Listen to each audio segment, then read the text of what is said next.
The most common reason for someone to come see a fertility specialist includes infertility.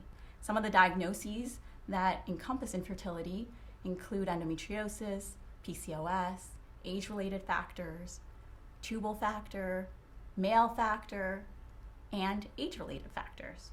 Other reasons to come see a fertility specialist could be for family planning, to understand your fertility potential, as well as for fertility preservation. And for some, just understanding what their future holds and just getting a fertility evaluation. There are tests to do to understand if someone would have trouble conceiving for a fertility workup.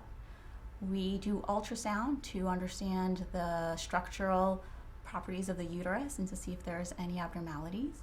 We can look inside the uterus, the womb, doing a saline sonogram, or also known as an SIS, and evaluate the fallopian tubes with something called a hysterosalpingogram, shortened for HSG, which evaluates the cavity as well as the fallopian tubes.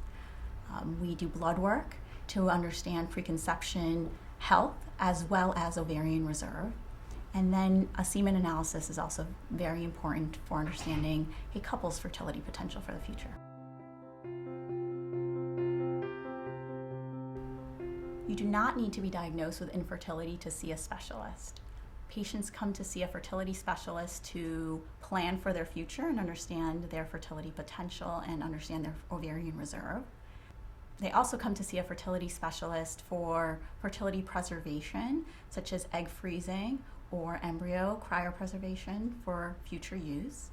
Since the American Society of Reproductive Medicine has changed the definition of infertility to be inclusive of patients that need to use donor eggs and or donor embryos and or donor sperm, the reason to come see a fertility specialist for infertility has widened.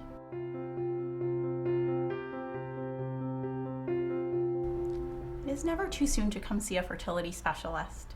If you're struggling with fertility, you come speak to a fertility specialist to understand if there's something that could be diagnosed or if there's a treatment that can be offered. If you are wondering about your fertility status for the future, the earlier you come see a fertility specialist, the more options you will have. And the earlier you come, the better your prognosis is. So my answer to patients that wonder when is the best time to come see a fertility specialist is when you think about it, just come on in.